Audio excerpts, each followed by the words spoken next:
Super professionalism at our end. So here we go. Janice, absolutely fantastic to have you on this episode of Leadership Bites. Welcome. Thank you for having me. Well, I'm very pleased. I'm childishly excited about everybody that I speak to. So no reason why I would be different with you. So we've got together.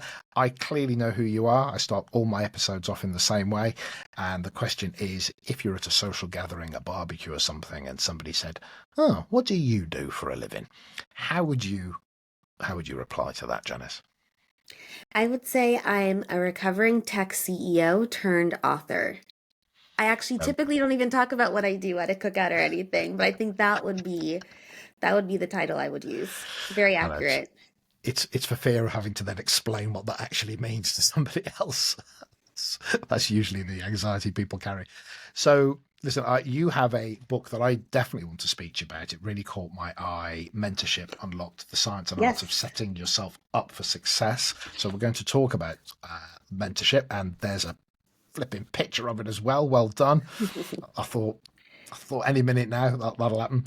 Uh, and just before we do, give us a little bit of that journey that would explain to people that when we do talk about mentorship, that's why she's somebody who is worth listening to in this space. So give us a little bit of the Janice journey. Yeah, the Janice journey has been fun. It's been interesting, and I also think highly relatable. I'm first generation American.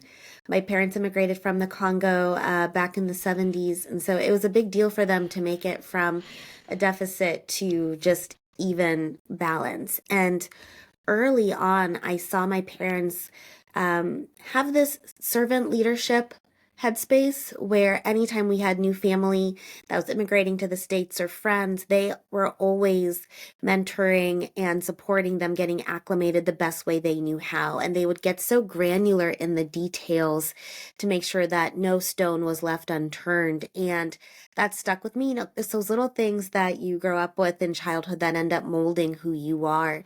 And so I think having that example of mentorship was why I was so disappointed when I entered the workforce in 2009, coming from Washington, D.C., entering into defense contracting, where mentorship programs were just based on age, race, and gender, things that don't actually matter in mentorship versus values, who you are as a person, especially in corporate mentorship programs, just being matched to the only underrepresented leadership that participated in the program as well. They didn't go as deep as I thought that they could go to build a sustainable relationship. So I started studying what makes relationships work. Got a certification in entrepreneurship from MIT, strategic management from Harvard, and transitioned into management consulting, where I built a program for my virtual team of 40 people and saw the difference when you actually layer in values, who that person is, and what makes them unique. And so quit that very comfortable management consulting job about a year later, moved to Austin, where I am now, in 2018 to continue building out what ended up being my first company, the Mentor Method. And so that business was a platform that helped large companies, including Amazon, Department of Education, Slalom, and others, connect their employees to mentors inside where they worked based on personality, values, skills, and industry to take a holistic view of every employee and make sure that mentorship was something that they could really drive themselves. The company was then acquired September of 2022, and that was an incredible opportunity. But I knew my work in helping people build fulfilling careers wasn't done. And so Wiley actually ended up reaching out to me with the opportunity to write a book, and I knew exactly what I wanted to write about. Having just completed, successfully exited out of a startup, I wanted to use those entrepreneurial principles to help every professional build the 7 mentor relationships I believe they should have across their career lifespan, but do so in a way that was scalable, easy to do, and also took who they are into account. So that's a bit of my journey and how we got here today. Well, really on point. I appreciate that. Thank you very much. Thank And you. I'm going to start with the basics because I sometimes think the curse of knowledge means that we can talk from a position where we presume other people know what we're talking about. So there might be some people out there that would go, "Well, I've heard of coaching, I've heard of mentorship. Aren't they the same thing?" So it might just be worth Yeah. getting a little bit of No. clarity from you on what those differences are. Yes. I think a big difference is that you do not pay your mentors, you pay a coach. So it's more service and outcome driven versus internal development. A mentor relationship is one where one person with more experience is helping somebody with less experience in a specific area. So that could be program management, that could be graphic design, whatever it is. That mentor is helping the mentee expand their skill set and acumen based on what the mentee wants to work on. The mentee drives the relationship by setting up the meetings, either making the ask for that formal mentorship or sort of driving that relationship forward. When you're working with a coach, they typically have a set program that they'll start running you through in a standard process that as the person paying for those coaching services, you work through that framework with them. I find sometimes it's less tailored than mentorship because mentorship is really like a one-to-one relationship. You both are essentially volunteering your time to be there versus a coach that'll have multiple clients and need to kind of scale out their operations more so than a mentee-mentor relationship. And there might be slight differences from Europe and the UK to that US model. So I can see that Sure. difference between coaching and mentorship. I also notice, and even though it's probably going slightly off track, but just to help give that clarity, a lot of coaches that are in my organisation, for example, where we work with senior people in senior teams, I think you're quite right. At one end, we're not offering mentorship because we're external and we don't sort of sit with a group of people that actually you can have paid for mentors in the UK. I'm sure the same thing must exist all around. But very often the coaches are so experienced that they kind of straddle this space of being mentors as well as coaches. And I'm wondering if what you've verbalized there is the differentiation, but very possibly for a good mentor, the coaching skill may also exist, even though inverted commas, they may not be called a coach. Is that accurate? I think the coaching skill is there.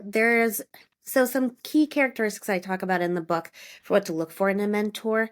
One of them is the interest in coaching or having a coaching mindset, meaning that they're able to motivate their mentee to bring out the best possible version of themselves. So your mentor should be able to see you. If you're a circle, they're not trying to turn you into a triangle. They want you to be the best possible circle that ever existed in whatever space you want to be in.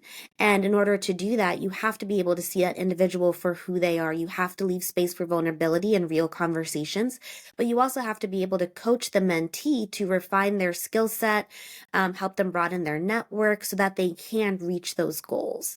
I think the difference is just mainly that transactional piece of it. But yeah, I would semi agree with that statement. No, I think the skills and the spectrum are probably there. It's just the differentiation is probably slightly different in different spaces. Now, I often say not everybody is coachable. And by Right. that definition, not everybody probably should be a coach. Everybody wants to be one these days. And probably there's something about mentorship as a one size fits all. How, how does one maybe see mentorship as whether or not it's the right time for you to have one, or actually is it, what, if you want one, it's probably just the right time? I I think it depends on what you're seeking to expand in career wise. I love what you said, the latter portion. Like, I want one, so let me just go find one. But the follow-up question I like to ask people when I hear that is, okay, but what do you want a mentor to help you with? Like, what are you actually working on? I think there's a lot of excitement around the title, but if you haven't done the work to really understand what you want to work on, do you know the types of mentors that are out there? Do you want something formal or more informal? Do you want somebody inside your organization or somebody that's external and just an industry expert?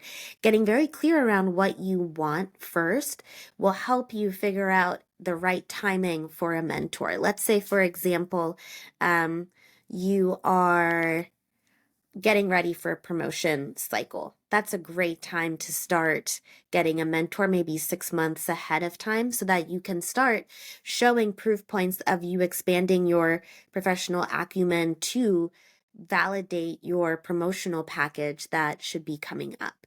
In that particular example, I would recommend that individual have a company insider mentor. That's one of the 7 categories that I list out in the book. But having a company insider mentor that can help you understand the culture and the promotional process, have a network mentor so that should the promotion not necessarily be available inside your organization, you're expanding your network so that who knows, maybe there is an opportunity for you at another company if right now it's just not the best timing, but you know that based on your career goals, getting promoted in the next 6 to 12 months is very important and critical to you. And then maybe you have an influential ally mentor. That's somebody whose name and weight and reputation are one that is deeply respected by the decision makers, and their advocacy for you saying, we would like Jane Doe to be promoted, and I think she'd be great at senior manager because of X, Y, and Z, actually lends itself very heavily to pushing the needle forward on what you'd like. But it really just depends on the timing, what you'd like to work on. But the more clarity you have around what the outcome, desired outcome would be, you're able to then filter and find the right mentors to help you get there. Because I have seen people that like the idea of a mentor for the kudos, and the more senior I can get them to be, then by definition, Right. wow, I'm And that's already on the not fast track. mentorship. That is Exactly not right. mentorship. It should not be based on title, number of followers, that external veneer and shininess. Some of my mentors are people that are significantly under the radar. Where if you looked at, their LinkedIn, maybe they post once every 2 years, but they are so bright, so intelligent. We've gotten along from a values perspective, and I wouldn't be here today without them. So, yeah, anytime I see people that want to focus their mentorship based on the shininess or title, I always ask them to keep an open mind, because sometimes you'll overlook incredible opportunities to reach your goals based on that. And I think that's why some people would like to be a mentor, not necessarily that they should be, but they'd like the kudos of being a mentor. Yeah, there's that reality for them of, oh yes, and of course I'm a mentor, which is, right. look at my wondrousness. And again, when I've heard that, I ask them, okay, so what type of mentor are you? Out of these 7 types of mentors, which one would you say you're the strongest? And I actually do appreciate the deer in headlights moment, because then you're able to have a real conversation about the fact that, Hmm. yes, it's a huge honor to be someone's mentor. Like when somebody's asking you to be their mentor, they're saying that they see qualities that they would like to emulate in their own career inside of you, and they want to learn how to do that too. Like who wouldn't want to feel that after, time in the corporate world? But again, I think practicing that self-awareness and self-acceptance to know your bandwidth and what type of mentor you are actually makes you the successful mentor that you would like to be. No, totally. And you've mentioned the 7 types, and you've mentioned a few already. So let's get into that. Walk Sure. through those 7 types of mentors that you need in your life. Happy to. So, in the book, I have a quiz on my website that you can take to figure out what your next steps should be in terms of those 7 mentors. Because I don't recommend having all 7 at once. That's a lot to manage. I think 1 to 3, and even 3 is pushing it. But the 7 types. First one is the company insider. This person's inside your organization. They can help you understand the culture, promotion cycles, understand the key players. The second is the skill master. So let's say you are a graphic designer and you want to refine your videography and video editing skills. The first person you think of as being just an expert in that particular skill would make a fantastic skill mentor. So you're just working on just that skill. Maybe it's 1 to 2 conversations, but that person will mentor you in how to refine that particular area that you're seeking to expand in. Third is the money-minded mentor. This is one of my favorites because they take an overall view of your financial situation so that you're not fully dependent upon work. Let's say you are a senior manager and you know that you want to make a certain amount of money. Let's say you want to make $186,000. I think that's like the average senior manager salary in management consulting. So that's how much you want to make. Do you necessarily need to do that based on just your employer, or can you use a money-minded mentor to look at your investments, your side hustles, and other routes to build that fulfilling lifestyle that you're seeking to accomplish? Your money-minded mentor can help you do that. Fourth is the industry mentor. This person has significant tenure in the industry. They can help you understand how to start building your own strategic plan to expand in that industry. They'll help you know which professional associations to join to start building more sustainable relationships in the industry, just so that you're not solely dependent on just your employer for that industry experience. The network mentor, that's your classic social butterfly. They know everyone across multiple industries, and it's important. The world gets smaller the higher up you get and the further along you progress in your career. So having a network mentor will help you learn how to build your own network in a way that feels fulfilling and rewarding to you versus burning you out.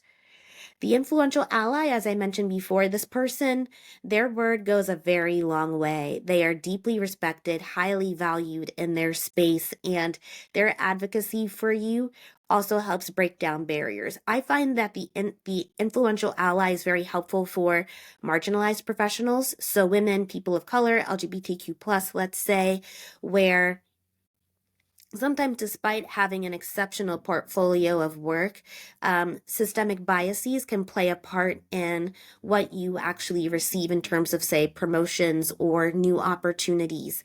And having that influential ally either in the room or connected to those in the room to help mitigate that can be extremely valuable. I've benefited from that significantly.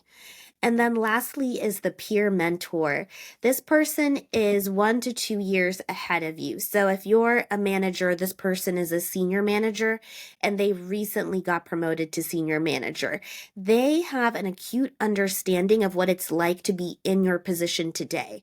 And I think sometimes we think about mentorship as you were saying, Guy, where you want somebody that's 15 years ahead of you. And that can be very helpful, especially with, say, an industry mentor or company insider mentor. But having a peer mentor that understands the tools that you're using, what cultures are like now at your current position, what hiring is like in that current position too, because they just experienced it. You can speak to them in a more vulnerable and more tactile level than you can with some of your more tenured mentors. I like So that those a are the lot. 7. Yeah, I think that's fabulous, and I do like this idea actually of somebody that is, yeah, maybe a lot further ahead than you, because actually that could really help because of just the sheer depth of experience and their line of sight on things. But also there is something about somebody that is just ahead of you, and Exactly. that's really quite nice actually. That just that recognition that somebody's very current, who's doing it not 20 years ago, but has literally just done it maybe 6 months ago, or they've just been through it, Exactly. and they can actually look at you and go, so listen, this is what you need to pay attention to right now, not what I had to when I did it, but I only did Right. it last week, and let me tell you. So that's super. That's an easy one to not think about actually, and go for the grander, or what might seem like the more wisdom, but in truth, somebody might be very close and very recent to you. So I like that a lot. In terms of how one maybe not approaches, but I think, or I can imagine that there are people that themselves maybe are quite well connected. They can reach out and engage with people with relative ease because that's maybe their personal character and that's their personal network. For people that might be a little bit more isolated, just because of their experiences or just their personal nature, how do they approach that reaching out, connecting, finding that might be outside of their experience or outside of their network? Yes.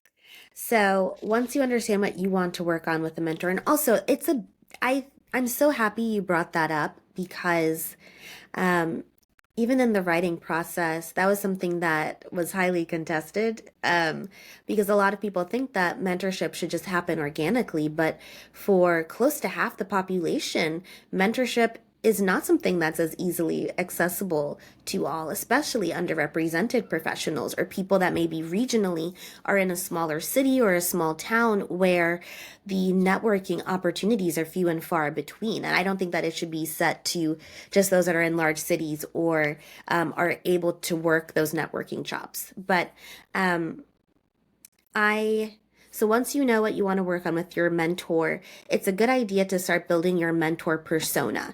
CEOs, heads of sales, top executives understand the persona when it comes to sales and what a company is, who the company is selling their products to. So let's say, for example, you are selling a phone. You have to know exactly who you're selling the phone to. You need to understand their emotional and psychological triggers, where to find them, what motivates them to purchase this phone. And the same principles align when you're building your mentor persona. It helps you understand who might be a possible fit for a mentor, where they're spending their time, and how best to communicate with them.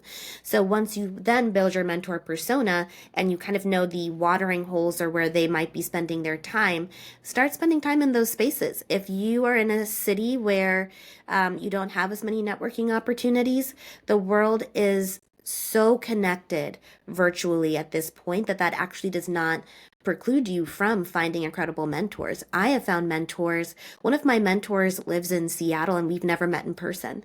And I've been working with her since 2021. And that relationship has helped me in so many ways across my career, either in the mentor method or even in Mentorship Unlocked. And, there's so many communities now virtually, LinkedIn groups, affinity groups based on your industry, virtual meetups where you can find other people that share your interests and passions without actually ever needing to leave your home.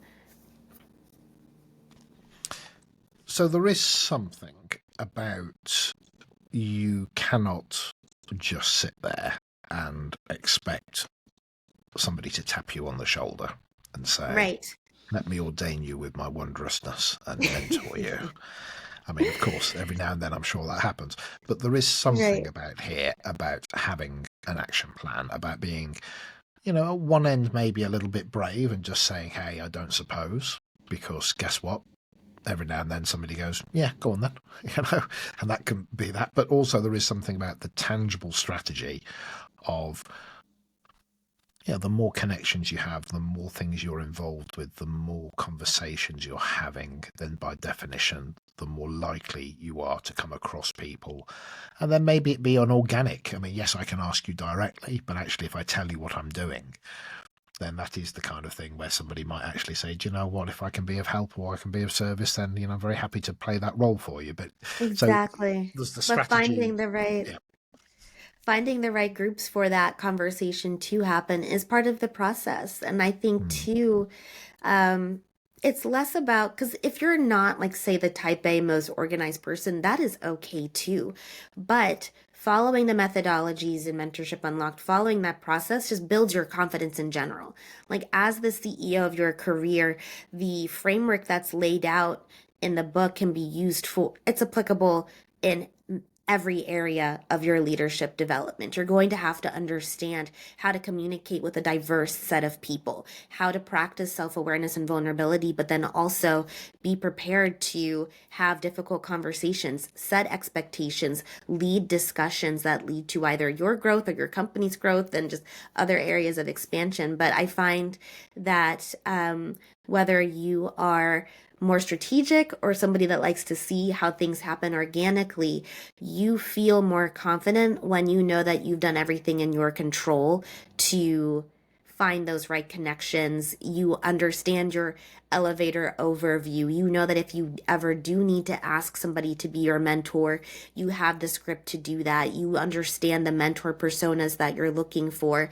You just enter into every conversation with a higher level of confidence and less likely to have that like deer in headlights response when, like you said, Guy, somebody says, oh, well, let me know how I can support you. I'd love to, help you in this particular area. You already know how to respond because you've done that early work.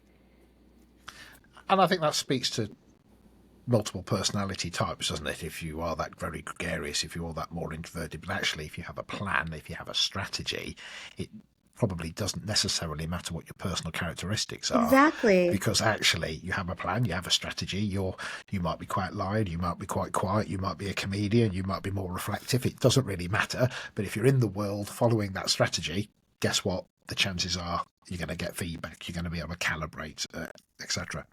So you Yes. mentioned that CEO of your career, and it'd be great. I talk about when I'm working with leadership groups, this very well understood concept of being the CEO of you. You're your own marketing director, you're your own finance director, and all those kind of ideas. So that kind of thinking of becoming the CEO of your career definitely would seem to fit into that. And I noticed that one of the things I have a note here with previous conversation is then integrating entrepreneurial thinking. And I guess I'd just like to hear that, your thoughts on that, becoming the CEO of you in this context. Yes. Right now we're in an interesting spot. If you really study the relationship between employers and employees, there's a bit of a tug of war going on because certain employers would like their employees to return to the way things were previously. Employees have expanded beyond that and really don't feel comfortable going back to the way things were because they weren't equitable. Maybe they didn't feel as valued. And in the middle of that tug of war is every employee's career development. Because as a company goes through layoffs, as a company goes through reorganizations or, restructuring back to either hybrid, fully in person, maintaining fully remote status, sometimes that talent development piece can fall by the wayside. And so being able to take the reins and own your career and being the CEO of your career just means that you're not waiting on the sidelines for your employer to tell you who you're going to be mentored by. You're not waiting for your employer to tell you, what you should be working on over the next 6 months. You are taking the reins of that, recognizing that your career is taking place at this current employer, but it may not be there forever. So how are you actually building a fulfilling career that regardless of where you work, regardless of who your manager is, you can sleep well at night knowing that you're actually fulfilling your life's purpose? When I refer to being the CEO of your career, I mean that you are making strategic decisions that help advance you. You are thinking in terms, you're pairing data with also just your intuition. Some of the top CEOs are able to have that superpower of combining both and then bringing in the right advisors and team around you based on your strengths, skills, qualifications, and where you want to drive your career forward to actually help you do that.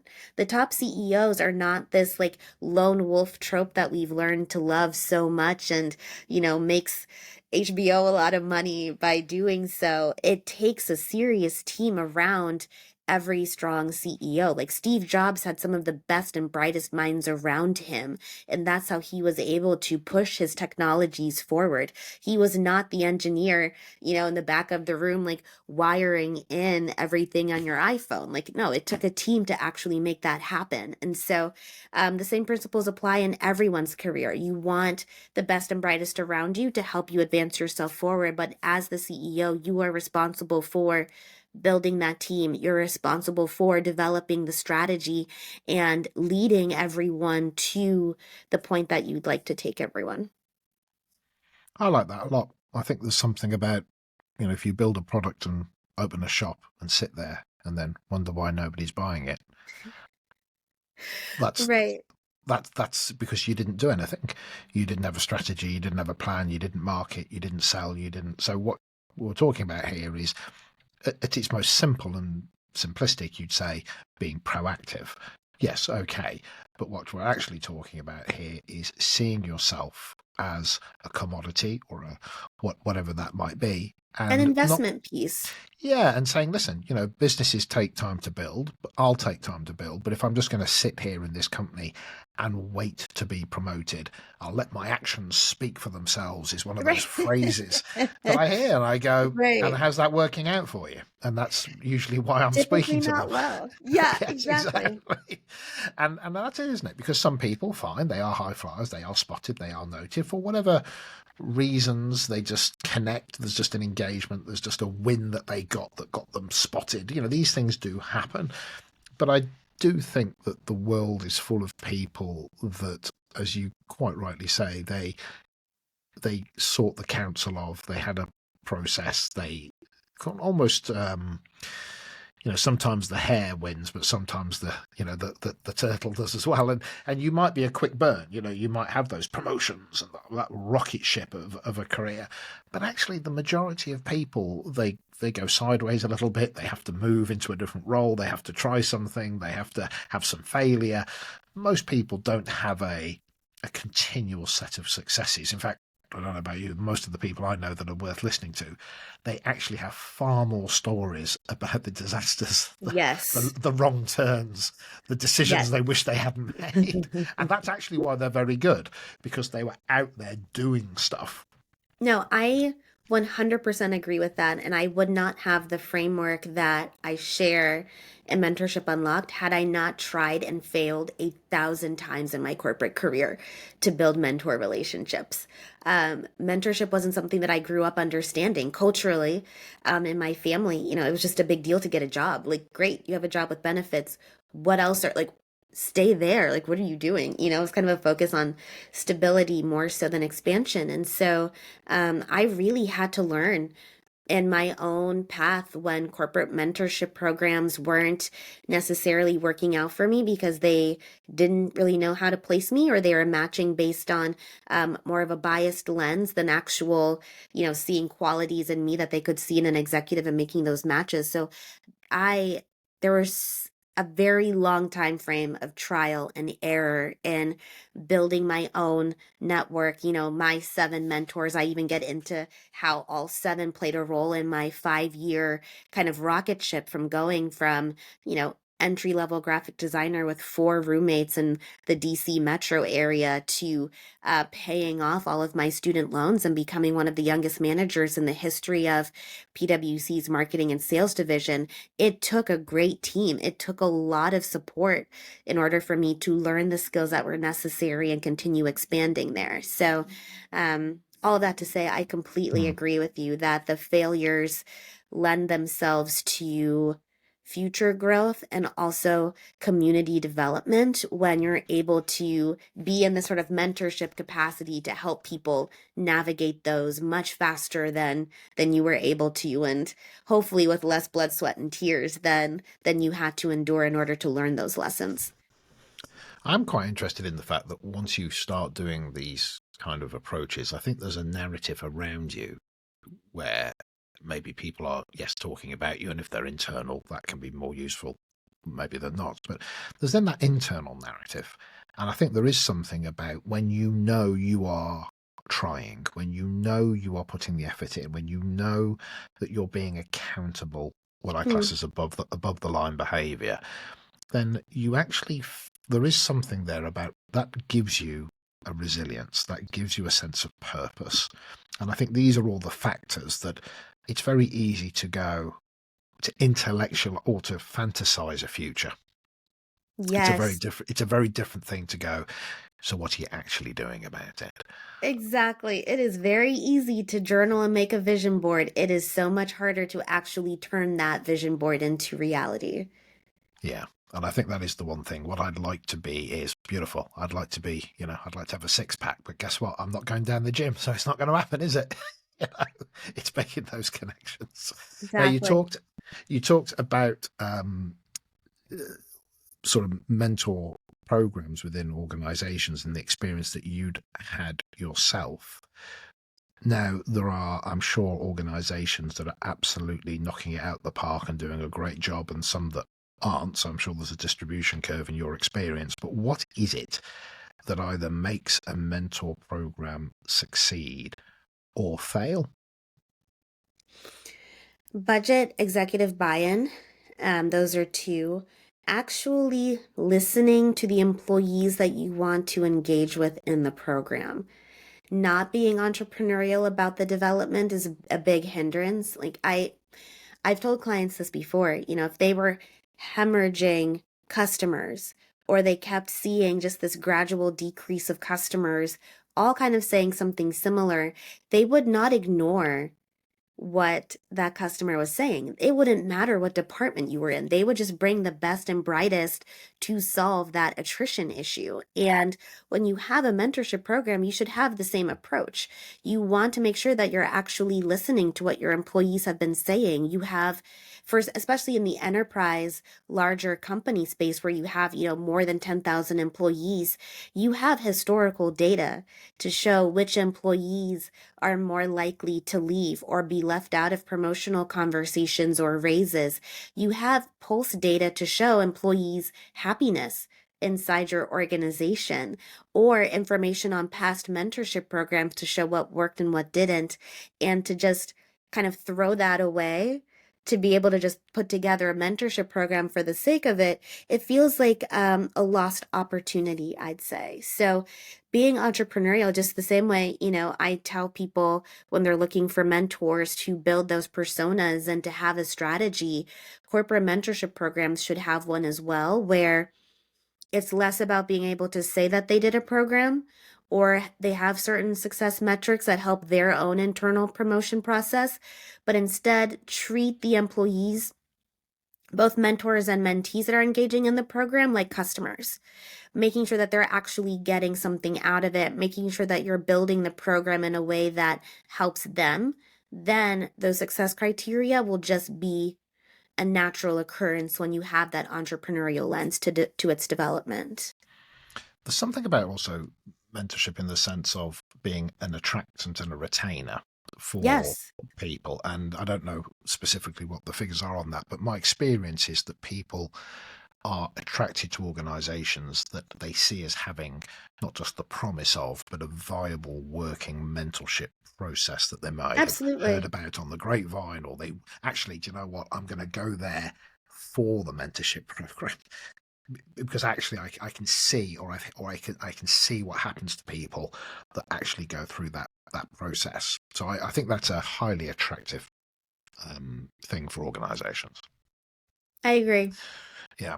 So in terms of just my last sort of question here is for somebody that goes, I think I'd be a good mentor. Hmm. I'd like to do that. What are the reasons they should, and possibly what are the reasons they shouldn't? Yes, I have 2.5 chapters dedicated to mentors and what it means. I think that's a fantastic question. So many times we just assume that if you've been in the workforce for, say, 15 years, like I've been, that you automatically are qualified to be a mentor. But it actually takes the same amount of training and self-acceptance and awareness and understanding to be an impactful mentor. It's not something that you just wake up being great at. I mean, I think for some people you might be, but in terms of the characteristics, um, being able to coach, but also being coachable is a big one because your mentee is going to teach you a lot about yourself. It's a very reflective process when you're helping somebody advance in their career and you're using your own lived experience to do so. And your mentee will give you feedback along the way, ideally on, their interactions with you, or, hey, you shared this particular detail of your third year in the legal industry, but it didn't really show how I can do the same thing. Like, can you expand on that a little bit more? Like, you're going to learn a lot about yourself in that process. So, being coachable in addition to being able to coach, the ability to distance yourself from your mentee's experience and your own. Yes, you are using your lived experience to help motivate, inspire, and teach your mentee what to do and what not to do, but they are not a replica of you. And being able to allow your mentee to take your advice, take your stories, take your experiences, and then apply it in a way that's unique to them requires a certain level of detachment. Because I've seen people get very invested and almost offended when the mentee doesn't follow the exact step-by-step process that this individual did to get promoted, when in reality, it's allowing the mentee to choose their own adventure by the map that you've laid out for them, and recognizing that the map has changed, the same way industries have changed. I think the last one is, actually, I have two. Empathy first. Being able to recognize that your mentee is going through a lot. When they reach out to you, they're most likely in a pressure cooker situation, or what feels like a pressure cooker situation for them in their career, which is why they want to work with you. They, could be staying up late, really trying to figure out what their next move is, and your support is important, but being able to empathize if they are, um, a little more vocal, let's say. Mentees can be very intense from time to time, very excited to work with you. And so practicing some empathy to recognize that their excitement comes from the hard work that you've done, I think goes a long way, just to give them some grace. And then I think the last one is diversifying who you would qualify as a mentee. There's a lot of pattern matching that can take place in mentorship where, if you are um, part of an overrepresented group, right, you'll most likely just psychologically say, oh, well, this person reminds me of myself, my son, my daughter, and gravitate towards that person. But that's not necessarily the foundation for a strong mentor-mentee relationship. In fact, I've found people from a different background than myself have been more impactful in mentorship. So opening up your lens so that if there is, somebody that comes from a marginalized community coming to you for mentorship, you don't close your doors. You say, yeah, absolutely, because I recognize that the systems that have been put in place, especially in corporate America and the corporate setting, have not been as equitable for you as they have been for me. In fact, they were built for me as an overrepresented person now in a mentorship capacity. So let me serve as your influential ally, maybe your industry mentor, company insider, whatever, the 7 categories you fit in, to allow that person to bypass some of the hurdles that you have not necessarily had to step foot in. So I think there's something very powerful about, there is a value in somebody that is very similar to you and on the same path. That's okay. That's very powerful. But there's also something equally, if not more so, to be seen. We're very different, but why would I come to you for the same? exactly. Actually, that's the point, isn't it? I go to you for Yeah. something that isn't what I already have or know or can appreciate. Right. And that But by I think definition that has got to educate me. exactly. And I think too, this is why I recommend people do not put all of their weight in one mentor. One, it's just not realistic. One person cannot solve all of your problems. One person cannot make you 100% happy. So by diversifying your mentor pool, you're 100% right. You can have mentors who have a similar background or, career experience, or are of the same demographic intersections as you, while also diversifying that so that you have diversity of thought, perspective, experience, and reach, that by pulling all of those levers from multiple mentors, you're then able to build that fulfilling career that is very rich and deep and full of experiences that you've been able to then make into your own experience. And you don't get that if you just say, I am a man, therefore all of my mentors must be men. Or, I am of this particular affinity group, therefore every single one of my mentors must be of this affinity group as well. It's the responsibility of both the mentee and the mentor to open their aperture to the types of mentorship and the types of people that are available to them, and focus less on the external, but more on the values and how they can actually work together. Well, this is perfect.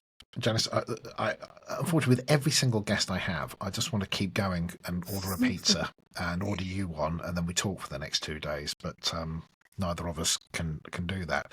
So, if people wanted to contact, to see, to read more about you, to Yes. where do they go? What do they tap into their keyboards? Yes, you can visit my website, JaniceOmadeke.com. Feel free to shoot me a message on LinkedIn or find me on Instagram. Janice Omadeke is where I live digitally across all 3 platforms. And I will, of course, put that in the description. And the book, once again, is called Mentorship Unlocked, The Science and Art of Setting Yourself Up for Success, published by Wiley. Pre-orders are available now and wherever books are sold, April 2nd. And if you don't go and get it, then you're a fool, I tell you. So fantastic. So Janice, stay on for just a few more moments just to make sure everything uploads. You've been absolutely on point, really succinct, really clear, punching it all out, and it's been lovely to listen and learn from you. So thank you very much. Thank you for having me.